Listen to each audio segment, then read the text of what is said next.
So the football season starts this Friday for Luton. We play AFC Wimbledon at home to kickstart our League One campaign. I would say it's so important to start the season off in a positive way. After back-to-back relegations, we really need to get the fan base back on side and the players know what the task is, and hopefully that is competing at the top end of League One by the end of the season. But in order to do that, we need to win football games, and we need to start by doing that at home against AFC Wimbledon this Friday. Today's video, if you couldn't tell, is a match preview. I'll be giving you my thoughts going into this game. Smash that like button for me. Let me know down in the video comments your thoughts going into this game, your score predictions and your predicted lineups. And if you are new to my channel, please subscribe. I make Luton and EFL content. And while I have your attention, if you guys take part in the EFL fantasy football,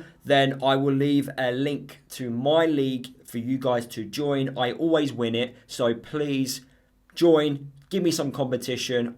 I do get fed up of winning all the time. So like I said in the intro, it's so important for Luton to start the season off in a positive way. Now, as I'm recording this video, we have lost key player Alfie Doughty. He's gone to Millwall, and at the moment I would say the fan base are a little bit annoyed because as I'm recording, a replacement hasn't come in yet. Now, I'm recording this video on a Thursday afternoon.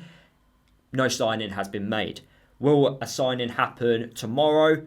I don't know, but whoever comes in, I don't think will be ready to start in the opening game against AFC Wimbledon.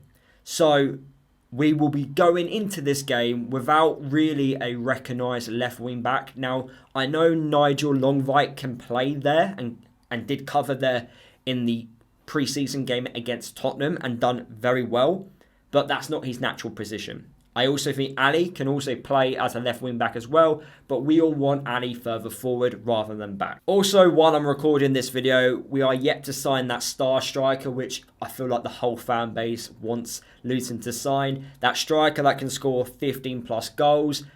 I don't think that's going to happen before the AFC Wimbledon game. We might be talking about it after the game, I'm sure. But yeah, we haven't made any signings as I'm recording this video. So there will be a question mark on can Luton break AFC Wimbledon down and score lots of goals at home in our first game of the season. Before I continue giving you guys my thoughts going into this game, why don't we listen to an opposition fan? Let's get an AFC Wimbledon fan on to give their thoughts going into this game. So I speak to Tim, who runs the Plough Lane by Numbers account on social media. I asked him, what were your thoughts on pre-season from an AFC Wimbledon perspective? Also thoughts going into the season, thoughts going into this game, and also predictions on the lineup and score. Overall, it's been a difficult pre-season for Wimbledon, both on and off the pitch. Results and performances haven't been great. Our only away win was at Enfield, and National League team Sutton and Southend beat us to 0. Probably related to this, it's also been quite a challenge this summer in terms of recruitment. We managed to retain most of the team that got promoted last season. They did lose Player of the Year, an ex-Luton player, Josh Nerfield, to Bradford, as well as a couple of other key players. But it's taken longer than we'd have liked to bring players in. 3 days out from the Luton game, we'd only made 4 new signings and 2 of them were goalkeepers.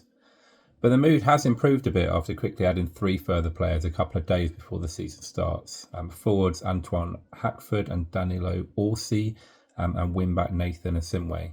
It's no surprise that we're seeking to strengthen the attack.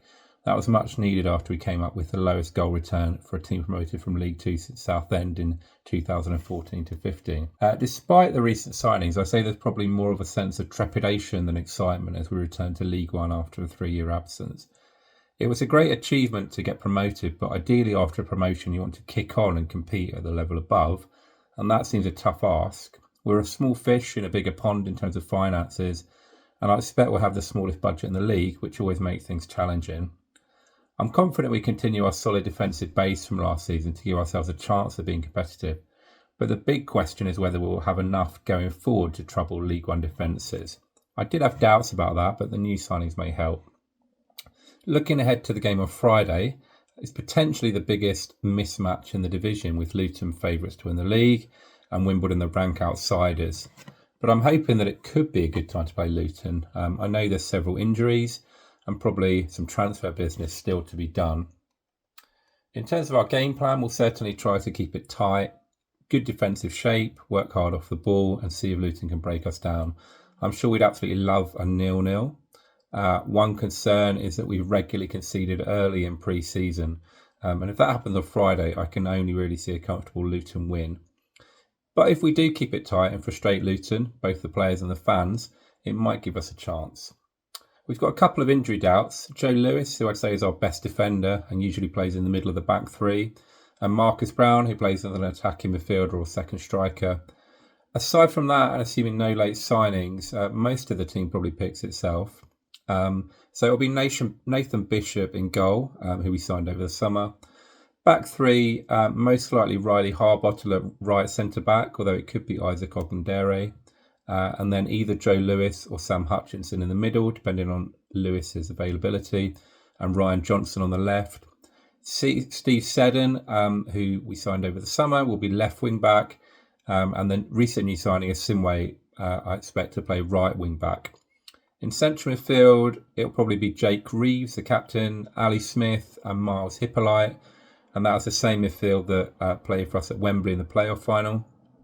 And up front, a bit more uncertainty with the recent signings, but I'd say probably any 2 from 4 of Matty Stevens, Omar Bugil, Marcus Brown and Danilo Orsi. And finally, a prediction, and I'll say 2-0 to Luton.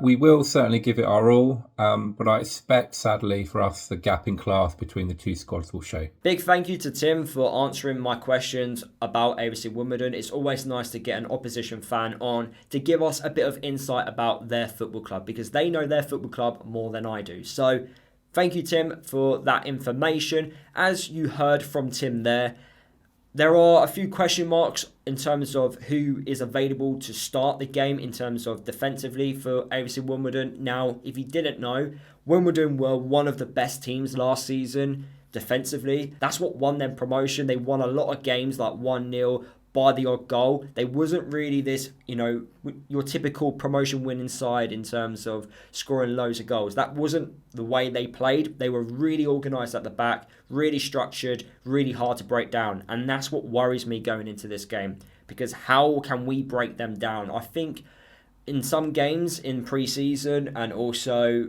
at the back end of last year, we did struggle to break teams down, and when we did, we just weren't clinical in front of goal. So I do have a concern there. Hopefully we can figure it out. But I think the game plan for Wimbledon will be to try and make it as horrible as possible. Remember, for them, a draw away against us is a fantastic result, whereas for us, I think a draw at home is a poor result. For me, anything but a win is not a good result. A draw at home will not be a good result. If we don't get that win, it's going to be negative online. It's going to drag on until next week's game against Peterborough, which will be away from home. So a win at Wimbledon will help the positivity amongst the fan base. I know fans are frustrated with certain football decisions the club has made, especially with the communication aspect. But right now, these players, they need our support. If we want to win promotion, we need to get behind them. It's not going to be easy. And when you're playing against a team that's going to make it really tough and horrible and try and create this toxic atmosphere amongst the place, you need to get behind these group of players. So my first original thought would be, when that minute goes, I'm getting behind the players, because I want us to win games of football. I want us to get back to that winning culture which we had at the football club before the last 2 years. I want us to start winning games again, and hopefully we can do that this year. But yeah, I do have a question mark over how we can break this really good Wimbledon defence down. Now, I think it's really important to start the game quick, get that early goal. I think if we can get that early goal, the better it will be for Luton, because that will mean Wimbledon will have to attack, which will leave space in behind for us to exploit. We do have the intelligence to break teams down when they do come at us, and we can counter-attack and so on. But can we break them down originally? That is the question. If you heard what Tim said there, Wimbledon in pre-season have been letting a lot of goals go in, especially early in games. Hopefully we can take full advantage of that and get that early goal, because that will definitely suit us. I think if we can score early, we can win 2-0. And I think it can be a really good, solid 2-0 win.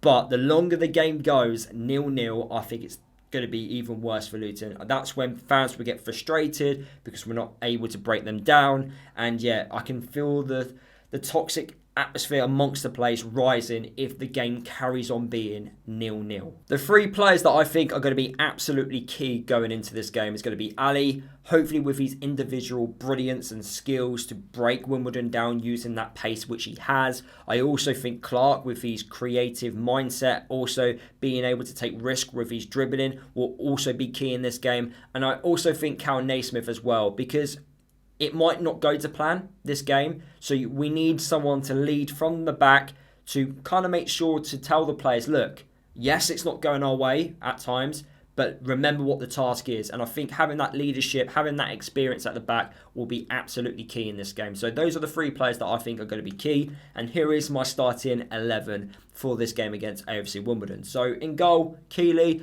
Right wing back will be Walters. Right centre half will be Makosso.